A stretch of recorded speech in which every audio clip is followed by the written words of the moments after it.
Students, myself Nargis Karim from Government College of Education Akola. ठीक है, कैसे हैं आप सब? सब ठीक? ओके। हमारा जो विषय है वो है जैविक विज्ञान और हमारा घटक है सजीवों में जीवन प्रक्रिया भाग 1।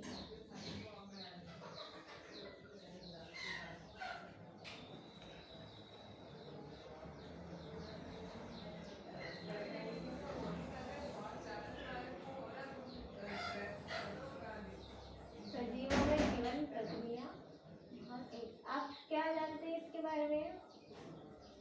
जो हमारी बॉडी है, बॉडी को हमको जब कोई जख्म लगती है, घाव लगती है तो क्या होता है? हाँ, सेल डैमेज हो जाते हैं। Very good. और फिर जब हमारी जख्म जो है, घाव वो भर जाता है तो क्या होते हैं? New cell. हाँ, वेरी गुड। जो न्यू सेल का निर्माण होता है सेल। तो आज का हमारा टॉपिक है कोशिका विभाजन, एक आवश्यक जीवन प्रक्रिया।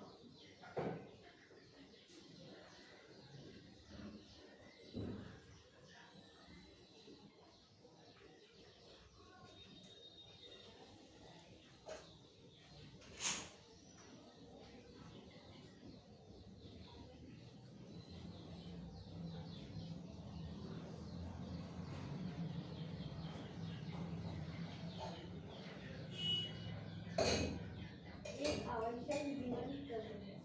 इसके अंदर हम इसके दो प्रकार पढ़ेंगे।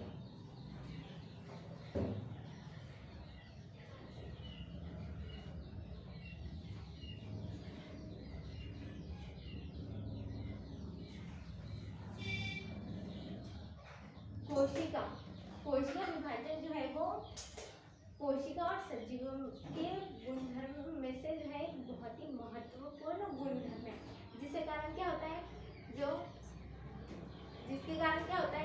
जो सजीव रहते हैं वो एक सजीव से दूसरे सजीव का निर्माण होता है। सजीव के शरीर की वृद्धि भी हो सकती है। तो इस तरह से इसके जो प्रकार है, कोशिका विभाजन के जो प्रकार है वो दो है, एक माइटोसिस और दूसरा है मियोसिस। तो दोनों की प्रक्रिया हमको बुक में दी गई है। हम उसमें से एक प्रक्रिया आज पढ़ने वाले हैं, जो है माइटोसिस यानी कि समसूत्री विभाजन।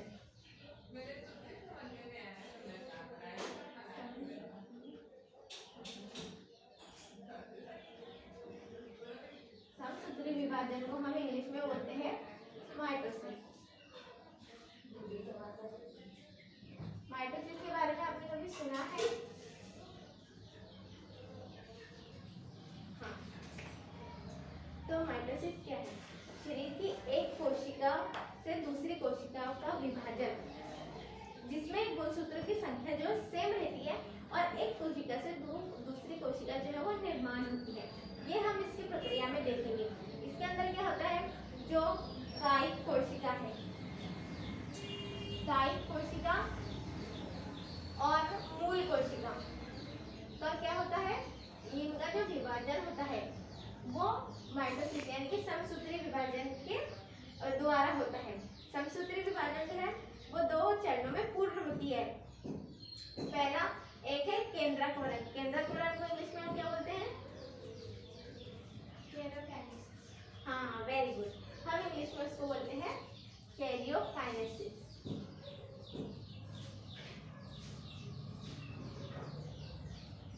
और परितंत्र विभाजन को हम क्या बोलते हैं इंग्लिश में?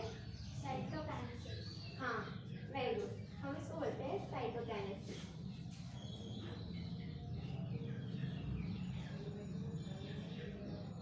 साइटोकाइनेसिस जो है वो 4 चरणों में पूर्ण होता है। एक पूर्वावस्था, मध्यावस्था, पश्चावस्था और अंत्यावस्था है, जिसको हम बोलते हैं प्रोफेज, मेटाफेज, एनाफेज और टेलोफेज। जैसे कि हमारे चार्ट में जो है हमने ये पूरी माइटोसिस यानी कि समसूत्री प्रक्रिया जो है इसके अंदर हमने आपको दिखाई है। इसके अंदर आपको चारों फेजेस दिख रहे हैं, है ना? तो हम अब एक एक फेज को जो है स्पष्ट करेंगे, ठीक है? सबसे पहला फेज है इसके अंदर प्रोफेज यानी कि पूर्वावस्था।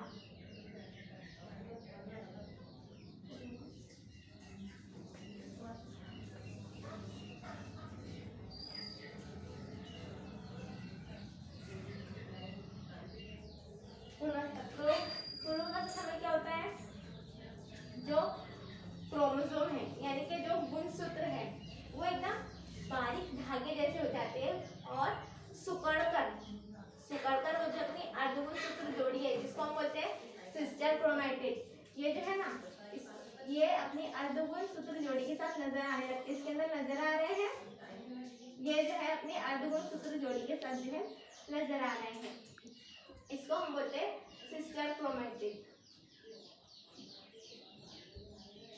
और फिर क्या होता है, जो केंद्र तारा है, तारा केंद्र जो है जो गुणसूत्र के बीच में जो होता है, आपको एक गुणसूत्र दिख रहा है ना, ये जो बीच में होता है इनके, इसको हम बोलते हैं तारा केंद्र। तारा केंद्र का हम इंग्लिश में बोलते हैं सेंट्रोमियर।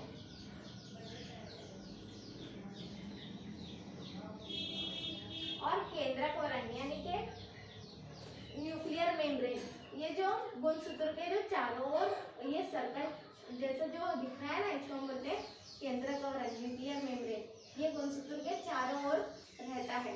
और फिर क्या होता है, इसके बाद शुरू होता है मध्यावस्था, जो केंद्रकोरण न्यूक्लियर मेम्ब्रेन है वो धीरे धीरे जो है खत्म होने लगता है और मध्यावस्था फिर देखिए शुरू होता है। मध्यावस्था यानी कि प्रोफेज, मेटाफेज।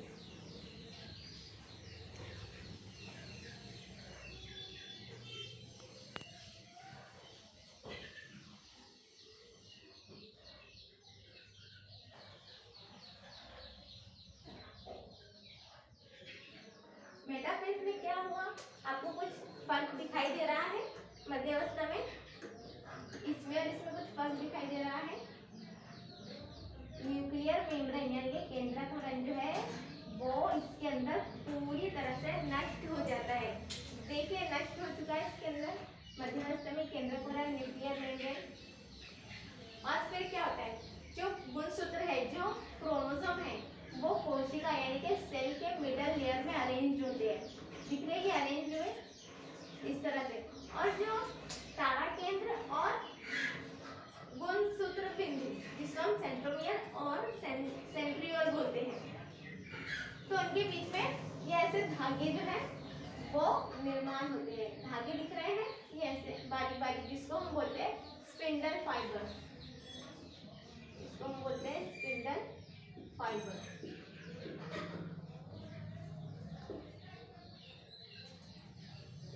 किस किस के बीच में निर्माण होते हैं, तारा केंद्र और गुणसूत्र बिंदु यानी कि सेंट्रोमियर और सेंट्रियोल के बीच में धागे स्पिंडल फाइबर्स निर्माण होते हैं।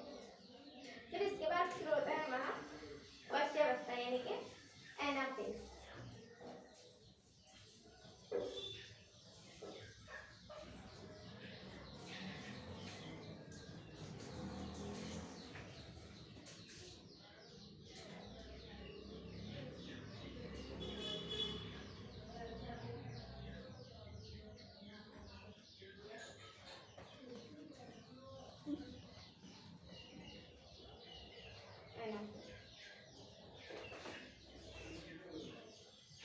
एनाफेज में क्या होता है, जो धागे हैं जो ये स्पिंडल फाइबर्स हैं, इनकी सहायता से गुणसूत्र बिंदु जिसको हम बोलते हैं सेंट्रोमियर, ये दिख रहा है ना गुणसूत्र बिंदु जिसको मैंने बताई थी ना, सेंट्रोमियर जो इसके अंदर है वो उनके अंदर विभाजन होता है, इनके बीच में विभाजन होता है यानी कि डिवीजन होता है, ये दिख रहा है इसके अंदर आपको, जिसके कारण क्या होता है गुणसूत्र की एक जोड़ी मतलब किसी अर्धगुणसूत्र जोड़ी जिसको हम सिस्टर क्रोमैटिड बोलते हैं वो एक दूसरे से अलग हो जाती है, मतलब विपरीत दिशा में जो है खींची जाती है। दिख रही है कि इधर साइड खींची जा रही है, ये इधर साइड खींची जा रही है। तो क्या होता है, ये एक दूसरे से विपरीत दिशाओं में खींचे जाने पर दो गुणसूत्र के जो है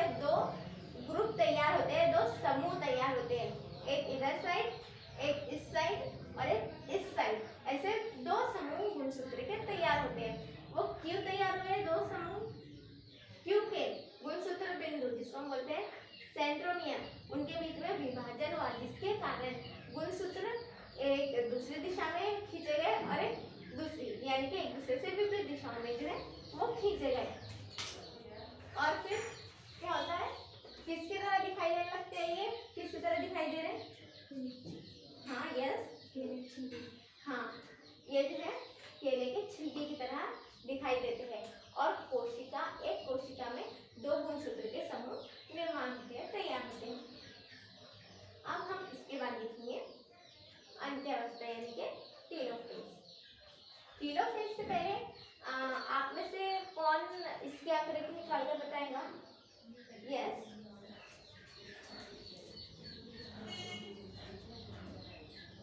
ये आकृति निकालना आप लोगों को बहुत जरूरी है, निकालते हैं हम।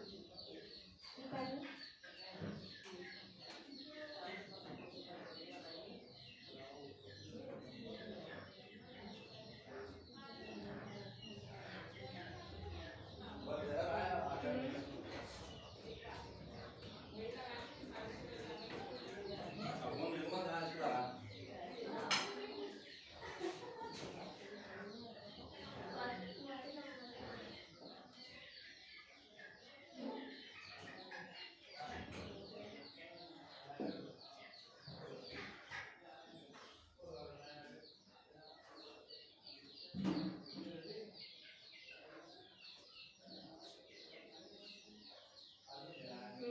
Very good.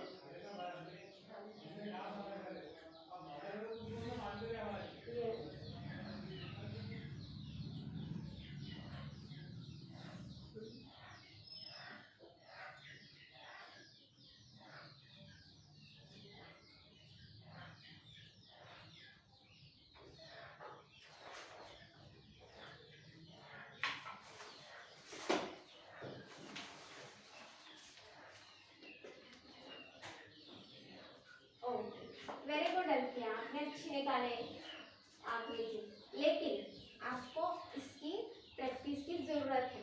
अभी आपको अच्छी निकाल रहे आपने, लेकिन आपको जब एग्जाम में आएंगी तो आपको इसके लिए प्रैक्टिस करनी होगी, ठीक है? और ये प्रश्न जो है वो एग्जाम में आता है, तो इसलिए आपको इसकी आकृति की प्रैक्टिस करनी होगी। अभी आपने अच्छी निकाले, वेरी गुड। अब हम इसके बाद देखेंगे अंत्यावस्था यानी कि टेलोफेज।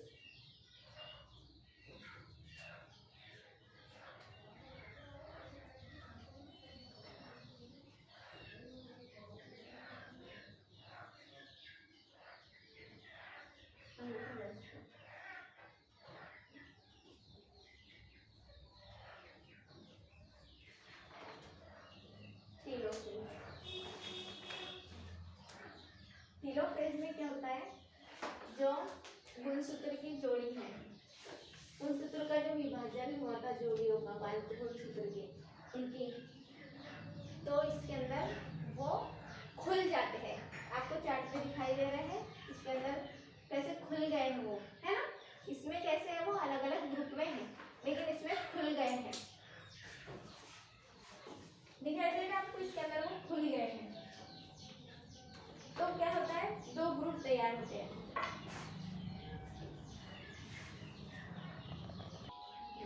तो क्या होता है, जो गुणसूत्र है वो खुल जाते हैं, अलग अलग ग्रुप में वो खुल जाते हैं, फिर से क्या होते हैं, वो बारीक हो जाते हैं और सिकुड़ जाते हैं, और क्या होता है, वो धीरे धीरे हल्के होने लगते हैं।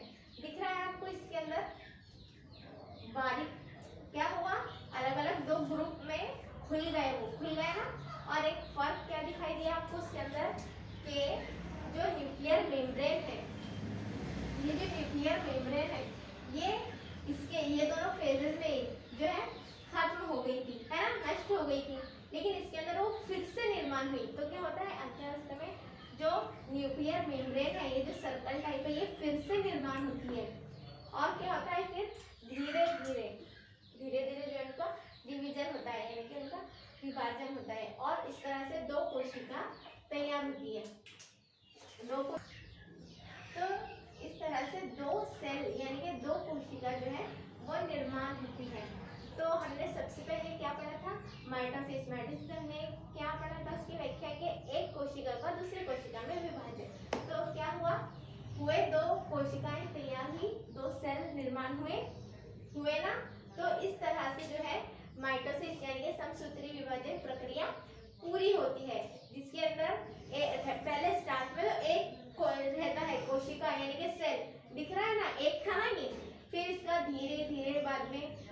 सूत्र अलग हुए, फिर कोशिका, फिर न्यूक्लियर मेम्ब्रेन जो है निर्माण हुई, फिर धीरे धीरे कोशिका अलग हुई और 2 सेल का निर्माण हुआ, यानी कि 2 कोशिका का निर्माण हुआ, जिसको हम क्या बोलते हैं, साइटोकाइनेसिस।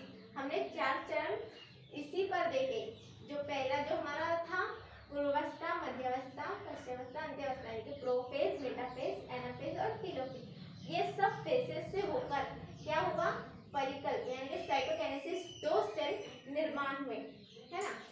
ये इस तरह से 2 सेल निर्माण है और इनके अंदर गुणसूत्र यानी कि क्रोमोसोम की संख्या समान है। और फिर क्या होता है, फिर से नेट जैसे बारीक जो है क्रोमोसोम हो जाते हैं और दोनों में विभाजन होता है। फिर बाद में आगे की प्रोसेस और इसी तरह से जो है शुरू होती है आगे सेल डिवीजन की। तो आज हमने क्या क्या पढ़ा, आज हमने पढ़ा माइटोसिस, समसूत्री विभाजन। उसके अंदर हमने क्या क्या देखा, मेटाफेज, प्रोफेज, एनाफेज और टेलोफेज, है ना। 4 देखे हमने। तो आज आपको मैं मूल्यमापन प्रश्न ये दूंगी कि आपको इनकी जो है जोड़ियां लगानी है। जितने भी आज हमने चरण यानी कि फेस पढ़ा है, तो हर फेस के सामने उसकी आकृति की जोड़ी आपको लगानी है सही सही, ठीक है। और आपका स्वाध्याय यानी कि मेहनत कार्य ये है कि जो समसूत्री विभाजन हमने पढ़ा है, इसके चारों चरण यानी कि चारों फेजेस जो है उनकी आपको आकृति जिस तरह से ये चार्ट में बनी हुई है, जिस तरह से ये चार्ट में बनी हुई है, ये पूरी आकृति आपको ऐसी बनाकर लानी है। ये आपका स्वाध्याय है। ये प्रक्रिया जो है हमेशा एग्जाम में 7 मार्क के लिए पूछी जाती है, इसलिए आपको ये प्रक्रिया की आकृति निकाल के आना आवश्यक है। आपने अच्छी आकृति निकाली, लेकिन आपको उसकी और प्रैक्टिस करनी होगी, इसलिए ही मैंने आपको ये क्वेश्चन दिया है।